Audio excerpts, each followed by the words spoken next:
Hey there, it's Jackie. Welcome to part 3, the final part of chapter 2 of Codédex's UI UX design course. And now we are going to practice creating an interactive clickable prototype using Figma design. So let's take a look at the wireframes that I created for the last exercise. You can see that I've created sort of a wire flow, combining the user flow diagram and the wireframing process to create a step-by-step view of what a user would see while completing the pet sitter request task.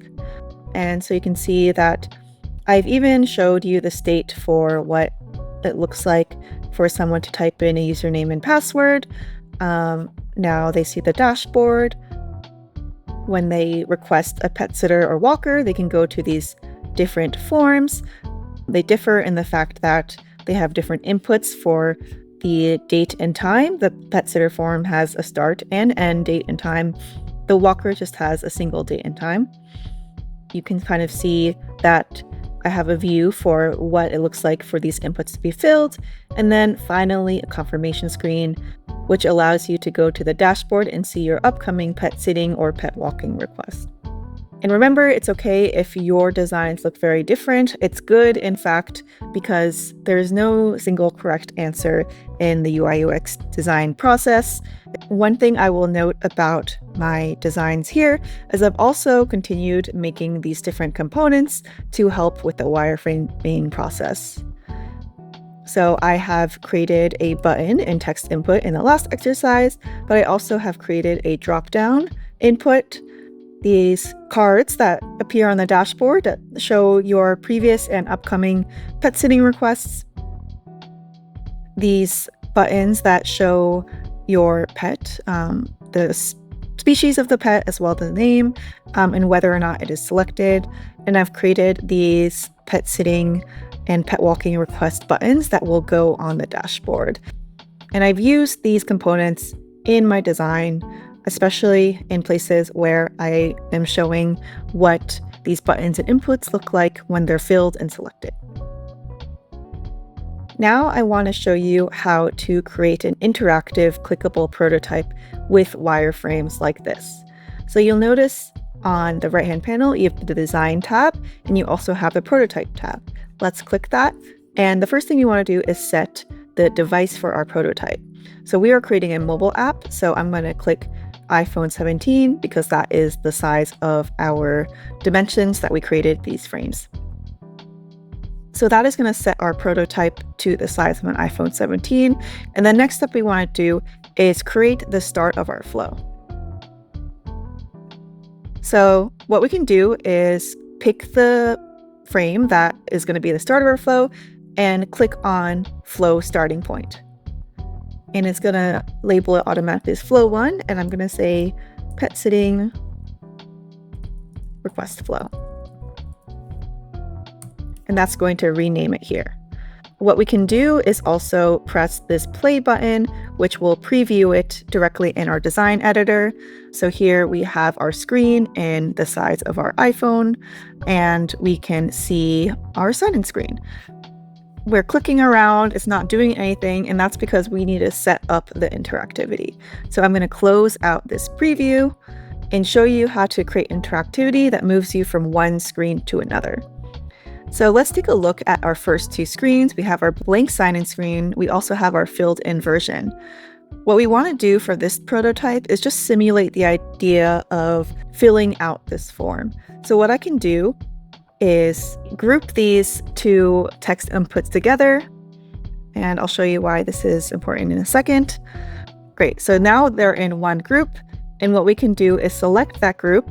These are our inputs, and while we are in the Prototype tab, hover over this, look at this little circle with a plus sign, and then drag it to the screen that we want it to end up in. So this is going to say when we tap on this group of inputs, the action is we're going to navigate to the destination, which is our sign-in screen, and it's going to happen instantly. I'm just going to label the sign-in screen filled so we can better visualize the start and the destination easier. So the destination is our sign-in screen, filled screen. and let's retry the preview. So now we can see that we can click on the inputs and it's going to fill them because we're swapping to that second view. But we still need to complete the sign-in process, so we can repeat that process with the sign-in button. So here, let's create an arrow that points from the sign-in element to the dashboard screen. Again, the trigger is tapping. We're navigating to the dashboard. Picking the right destination is super important. We want to pick the destination of the frame that we want to go to. If we picked a different element, that would create a different effect. But let's close that and show you our preview again. So now we can click on the input, we can press sign in, and now we are at our dashboard. Okay, now I will show going from this pet walking button, we want to be able to go to our request a walker form, which I've created here. And let's say that we want to simulate filling in this form. So I've collected all of this form content in this handy group. So it's all bundled together. And let's say we can just click on the entire thing and then go to the screen. So in a real app, you would have to click on these and fill them out independently. But here, because it's a prototype at a low fidelity, we can kind of just abstract it away and say that clicking on it fills the entire thing out. But we know that that's not how it will actually work. Next, let's say that once everything is filled out, we can click on the submit button and go to this confirmation screen. So I've created another link from the submit button to the confirmation frame. And then this confirmation will say our request has been submitted, and then it's time to go back to the dashboard. So I'll create another arrow from this back to the dashboard button to this dashboard frame. And for clarity, I will rename this dashboard end. So cool, let's just take a look at our prototype so far. We can click this, we can sign in, we can click pet walker right now. We can fill out the form, we can submit it, we get the submit screen, and now we go back to the dashboard. So this is a really simple prototype, a clickable prototype where we can progress screen by screen from the start of our flow to the end of our flow. And you can imagine that we can continue this process to create branching paths too. So I'll demonstrate also connecting this pet sitter button to the request a pet sitter form. So I'll connect to that button here. I will connect this form to this filled out request sitter frame. And then this submit button will go back to the same confirmation screen because this one doesn't need to be different. And then I don't need to relink this dashboard button back to the dashboard because we already did it in the past. So yeah, here we can take a look and try out the different flow. So I'm going to click pet sitter, fill in the form, click submit, and then go back to the dashboard. One other thing I want to demonstrate is how to create the effect of scrollable screens. So right now, when you go into the prototype and you click pet walker, what I actually have in the design is a list of 5 pets, a longer list that you should be able to scroll down. Right now it looks pretty janky. I think when you think of a normal app, you might assume that this inner part can scroll, whereas the top bar and the submit button can stay in place. So you can always fill out the form and then submit it wherever in the process you are. So how can we do this? We can leverage scroll behavior. So I'm going to click out of this preview. I'm going to go to this request walker form, and I'm going to go to the frame request walker and set the overflow scroll behavior to vertical. So this is going to allow elements in this frame request walker to be able to scroll. So what needs to scroll and what needs to stay in place here? So normally this top UI mobile bar needs to stay in place. So we can click on it and set the position to fixed, stay in place. We can also do the same with the request a walker top header bar to fixed. And and then we can set this submit button to fixed.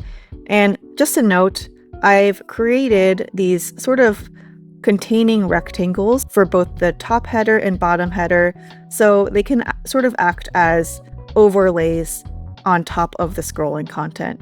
And you can see what is fixed and what is scrolling by going to the layers panel. The form content is going to be the one that scrolls. The mobile top bar, the top section, and the bottom section are going to stay in place. So I'm going to go back to my prototype and quickly click through and show you what that looks like. So great, that looks like what a normal app should be doing in this type of form. You should be able to scroll and fill out everything, and you should be able to still see the submit button in the same place. So now we can apply that to this other view of the form as well for the filled out version. So I'm going to select the mobile top bar, the top section, the bottom section to fix stay in place. I'm going to make sure the containing frame says vertical scrolling for the overflow behavior. And I'm going to show that in preview again. Great, so now our form definitely scrolls in both scenarios, and we can continue on the flow as normal. If you want to view your prototype in a separate tab, you can also go to the top right of the screen and press present. This will allow you to see your prototypes. You can also share with anyone. So here you can copy the link and you can set who can see it. So this is a great way of sending prototypes to friends, to stakeholders if you're working in design, to get feedback and to show where you are in the design process. So yeah, that is a basic overview of using Figma's prototype tools to create interactive clickable prototypes. And now your exercise is to turn your own wireframes into a clickable prototype. And remember, it's totally okay if your wireframes look different than mine. That's in fact encouraged and a good thing. So your interactive prototyping process might look a little different, but this should give you the tools to create your first interactive clickable prototype. So happy designing and excited to see you soon.